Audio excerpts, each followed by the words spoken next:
আজকে আমি আপনাদের সঙ্গে শেয়ার করব এই গরমের দুপুরের জন্য আলু দিয়ে পাতলা পাতলা চিকেনের ঝোলের রেসিপি। আর বানানো খুব সহজ। চলুন আমি কিভাবে বানাই সেটা দেখছি। সবাই চিকেনের ঝোল বানিয়ে থাকেন, কিন্তু আমি কিভাবে বানাই সেটাই আমি আপনাদের সঙ্গে শেয়ার করব। চলুন তাহলে দেরি না করে দেখে নেওয়া যাক আমার আজকের ভিডিওটি। এই গরমের দিনে পাতলা পাতলা আলু দিয়ে চিকেনের ঝোল বানানোর জন্য আমি এখানে 1 কিলো 250 গ্রাম চিকেন নিয়ে নিয়েছি। ধুয়ে পরিষ্কার করে নিয়ে নিয়েছি। এখানে নিয়ে নিয়েছি টুকরো করে কেটে বড় বড় করে আলু, 2টো পেঁয়াজ, একটা টমেটো, কিছুটা রসুন আর আদা, আর নিয়ে নিয়েছি 4টে ছোট এলাচ আর দারচিনি। এখানে একটা কড়া বসিয়ে নিয়েছি, লোহার কড়া, আর গরম করতে দিয়ে দিয়েছি। এখানে কড়া গরম হয়ে গেলে তেল দিয়ে দিচ্ছি। এখানে 5 থেকে 6 চামচ। এখানে সাইডে একটা ফ্রাই প্যান বসিয়ে অল্প একটু লবণ দিয়ে এখানে আলুগুলো সাইডে ভাজতে বসিয়ে দেবো আমি। তেল দেওয়ার পরে এখানে চিনি দিয়ে দিলাম খুব সামান্য পরিমাণ, আর আলুগুলো এখানে ভেজে নিচ্ছি সাইডে। এখানে সামান্য একটু হলুদ দিয়ে দিলাম। দেখুন তেল থেকে যখন চিনিটা ফেনা হয়ে উঠছে, আপনারা দেখতে পাচ্ছেন ফেনা হয়ে উঠছে, ঠিক এই টাইমে আমি এলাচ আর দারচিনিটা দিয়ে দেবো। তার উপরেই আমি পেঁয়াজটা যে কেটে রেখেছিলাম সেই পেঁয়াজটা দিয়ে দেবো। দেখুন ফেনা হয়ে উঠছে, আপনাদের দেখাচ্ছি। দেখার সুবিধার্থে আমি এখন ভালোভাবে আগে থেকেই ক্যামেরাটা অন করেছি, যাতে করে আপনারা বুঝতে পারেন চিনিটা কতখানি উঠলে আমি এলাচ আর দারচিনিটা দেব। ঠিক এবারে পুরোটা উঠে গেছে। এখন আমি এলাচ আর দারচিনিটা দিয়ে পেঁয়াজটা এর মধ্যে দিয়ে দিচ্ছি। এবারে পেঁয়াজটাকে মিডিয়াম ফ্লেমে রেখে গোল্ডেন করে ভেজে নেব।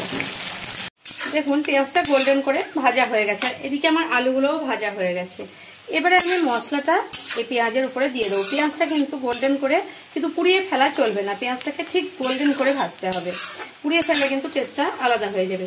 এরপর আমি দিয়ে দেবো যে আদা রসুনটা আমি পেস্ট করে রেখেছি, আদা রসুনটা দিয়ে দিচ্ছি। এর মধ্যে দিয়ে দিচ্ছি 1 চামচ পরিমাণে হলুদের গুঁড়ো। এরপর আমি দিয়ে দিচ্ছি জিরে গুঁড়ো 1 চামচ পরিমাণে, আর ছোট্ট চামচের 1 চামচের কাছাকাছি, মানে হাফ চামচের উপরে লঙ্কা গুঁড়ো দিয়ে দিলাম। এবারে মশলাগুলো সব মিডিয়াম ফ্লেমে রেখে মশলাগুলোকে আমি কষাতে থাকবো। মশলাটা আমার কষানো হয়ে গেছে, তেল ছাড়ছে। ঠিক এই অবস্থাতে আমি চিকেনগুলো যে রেখেছি এই চিকেনগুলো দিয়ে দেব। সব চিকেন আমি দিয়ে দিচ্ছি। তারপর চিকেনের উপর 1 চামচ ভরে আমি লবণ দিয়ে দিচ্ছি, আর হাফ চামচ দিয়ে দিচ্ছি,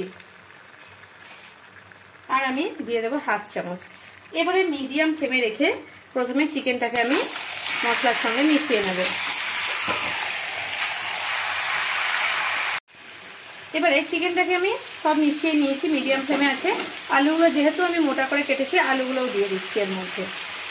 এবারে আলুগুলো দিয়ে সব কিছু মিশিয়ে নিয়ে এবারে মিডিয়াম টু লো ফ্লেমে রেখে আমি এটাকে ঢাকা দিয়ে দেবো।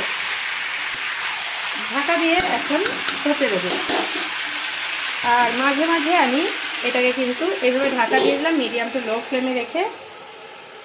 এবারে হতে দেবো, আর মাঝে মাঝে আমি এটাকে ঢাকা খুলে নাড়তে থাকবো। এইভাবে চলবে 10 থেকে 12 মিনিট প্রসেসটা চলবে। এখন আমি এর মাঝে একবার ঢাকা খুলে নেড়ে নিয়েছি, আর দেখাচ্ছি কিরকম ভাবে জল বেরোচ্ছে। কিন্তু এতে ভয় পাওয়ার কিছু নেই। এখন আমি একটু মিডিয়াম ফ্লেমে রেখে দিয়েছি, মিডিয়াম টু হাই ফ্লেমে, যাতে করে জলটা একটু শুকে যায়। এবার দেখুন হাই ফ্লেমে দিয়েছিলাম, আমার জলটা শুকে গেছে। এবার ধীরে ধীরে এটাকে মিডিয়াম ফ্লেমে দিয়ে আবার আমি 10 মিনিট কষাতে থাকবো। এবারে আমি 2-3 মিনিট হওয়ার পরে এই টমেটোটা দিয়ে দিচ্ছি এর মধ্যে। কষানোর পরে ঠিক টমেটোটা দিলে কিন্তু খুব ভালো হয় চিকেনটা রান্নাটা। আর প্রথমেই যদি আমরা টমেটোটা দিয়ে দিই তাহলে হবে না তা নয়, কিন্তু এরকমভাবে আপনারা একবার করবেন, দেখবেন খুব ভালো লাগবে। এবারে টমেটোটা গলে যাওয়া অবধি অপেক্ষা করব।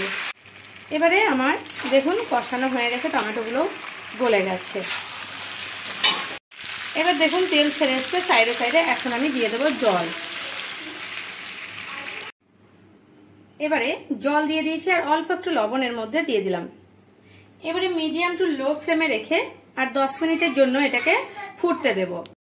দেখুন চিকেনের ঝোলটা আমার ধীরে ধীরে ফুটছে, আর হয়ে গেছে আমার চিকেনের ঝোলটা। এখন আমি গ্যাসের ফ্লেমটাকে বন্ধ করে দিচ্ছি, আর বন্ধ করার পরে দেখুন পুরো ঝোলটাও আমার ঠিক আছে, একদম পাতলা পাতলা ঝোল। এবারে গ্যাসের ফ্লেমটা আমি বন্ধ করে দেব। গ্যাসের ফ্লেমটা আমি বন্ধ করে দিয়েছি। চাইলে আপনারা কিন্তু এর মধ্যে ধনেপাতা কুচিও দিতে পারেন, কিন্তু আমি আজকে ধনেপাতা কুচি দেব না। এমনিই থাকবে। আমার ভিডিও যদি আপনাদের ভালো লেগে থাকে তাহলে আমার চ্যানেলকে সাবস্ক্রাইব করার অনুরোধ রইল, আর কমেন্ট করে জানাবেন রেসিপিটা আপনাদের কেমন লাগলো। যদি ভালো লেগে থাকে তাহলে একটা লাইক করতে ভুলবেন না, আর প্রচুর প্রচুর শেয়ার করবেন।